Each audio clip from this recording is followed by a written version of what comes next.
네, 고웨스트 시간입니다. 간밤 연준 예상대로 금리를 동결했습니다. 자, 이제 남은 건 올해 과연 추가 인상이 나올 건지, 나온다면 몇 번이나 나올 것이게 되는 건지 하는 부분인데 시장과 월가 의견 좀 종합해 보겠습니다. 글로벌 콘텐츠부 박찬희 기자 나와 있습니다. 박 기자, 일단 오늘 내용 키워드부터 좀 볼까요? 네, 오늘 고에스트 키워드는 이 매와 비둘기를 합친 매둘기입니다. 네, 간밤 6월 FOMC 결과는 시장 예상보다 매파적이었지만 이후 제롬 파월 연준 의장이 기자회견에서 비둘기파적인 모습을 보였기 때문입니다. 오늘 연준은 예상대로 기준금리를 15개월 만에 동결했는데요. 무려 11번째 FOMC 회의 만에 기준금리 인상이 종료된 겁니다. 네. 금리 동결은 이미 예상된 결과였기 때문에 시장은 별다른 움직임을 보이지 않았는데요. 문제는 점도표였습니다. 연준이 예상보다 매파적인 점도표를 공개하자 시장은 급락세가 나오면서 이 상승물을 모두 반납했습니다. 연준은 점도표를 통해 올해 2차례 추가 인상을 시사했는데요. 이에 따라 올해 최종 금리 전망치도 전보다 50bp 상향된 5.6%로 제시가 됐습니다. 연준은 이렇게 2회를 얘기하긴 하고 있는데 시장 반응은 좀 다른 상황입니다. 살펴보기 전에 6월 FOMC 결과부터 좀 자세하게 보겠습니다. 어떻게 나왔나요? 네, 앞서 발표된 5월 소비자 물가지수와 생산자 물가지수가 예상치를 하회했기 때문에 금리 동결은 이미 예견된 일이었습니다. 연준은 성명서를 통해 금리 동결을 통해서 추가 정보의 정책적인 함의에 대해서 평가할 수 있을 것이다라고 밝혔는데요. 시장에서는 연준이 장기간 이어진 긴축 정책의 효과가 시장에 잘 반영되고 있는지 확인하기 위해서 한 차례 쉬어가는 것이다라고 평가를 하고 있습니다. 그러니까 금리 인상 효과를 좀 지켜보겠다는 얘기네요. 네, 맞습니다. 지난 1년 동안 연준은 기준금리를 무려 500bp나 인상했는데요. 특히 75bp 인상은 4번이나 포함이 됐습니다. 이는 연방기금금리가 기준금리로 채택된 이 1990년 이후 가장 가파른 상승이었습니다. 한편 간밤 시장을 놀래켰던 점도표 그림을 통해서 한번 자세히 살펴보도록 하겠습니다. 네. 오늘 공개된 점도표인데요. 연준은 연내 최종금리 목표치를 지난 3월 점도표 중간값인 5.1%에서 50bp 상향한 5.6%로 제시했습니다. 현재 미국 기준금리가 5에서 5.25%인 만큼 남은 7월, 9월, 11월, 12월 이 4번의 회의 가운데 적어도 2번은 추가로 인상하겠다라는 겁니다. 또한 내년 최종금리 목표치는 3월 점도표 중간값보다 30bp 상향된 4.6%를 제시했는데요. 2025년 최종금리 목표치도 3월 중간값 대비 30bp 오른 3.4%를 제시했습니다. 다만 장기금리 전망치는 2.5%로 유지했습니다.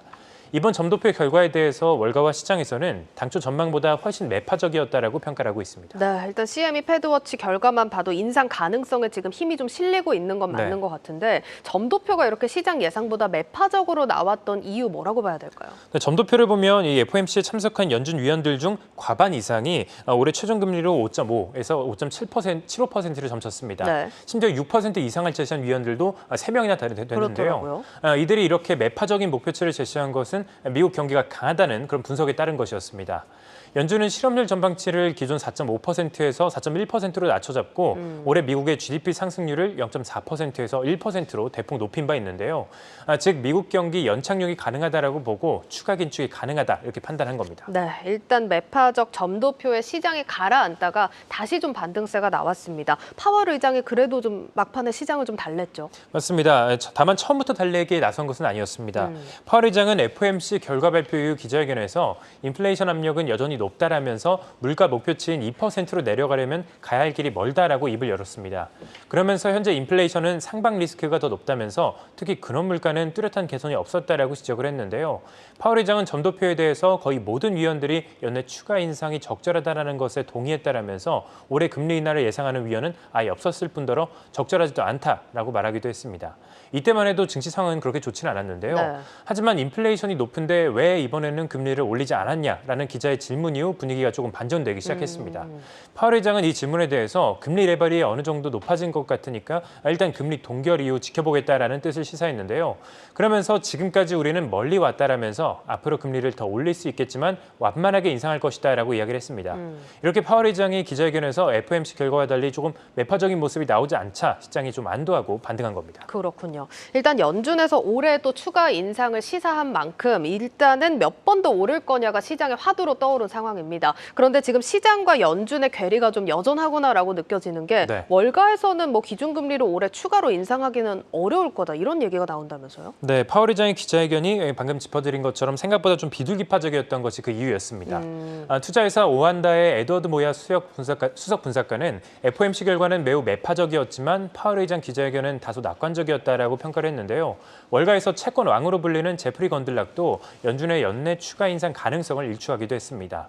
건들락은 미국 경제에 이 적신호가 켜졌다라면서 연준이 연내 추가로 금리를 인상할 가능성은 낮다라고 주장을 했습니다. 실제로 시장에서도 연준이 올해 2차례 추가 금리 인상이 어려울 것이다라고 보고 있는데요.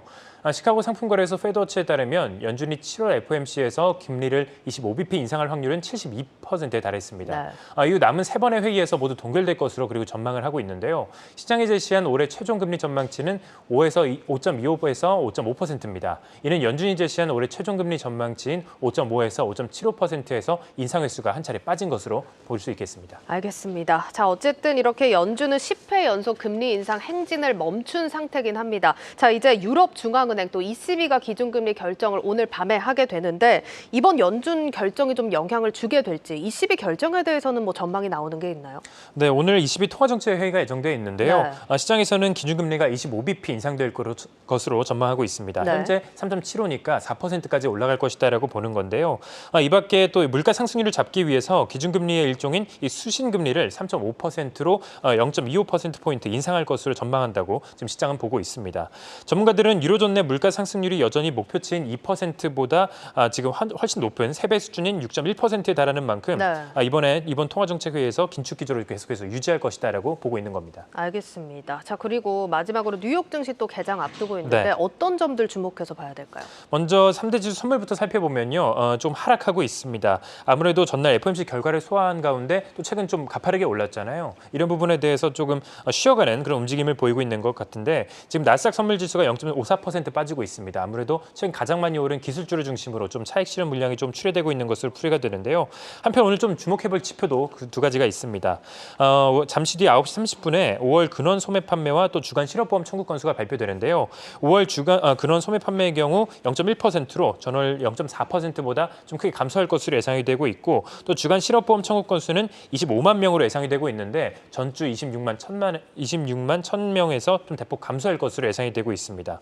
이렇게 기준금리 동결된 이후에 좀 시장이 좀 쉬어가는 모습입니다. 네, 여기까지 듣겠습니다. 고웨스트 글로벌 콘텐츠부 박찬희 기자였습니다.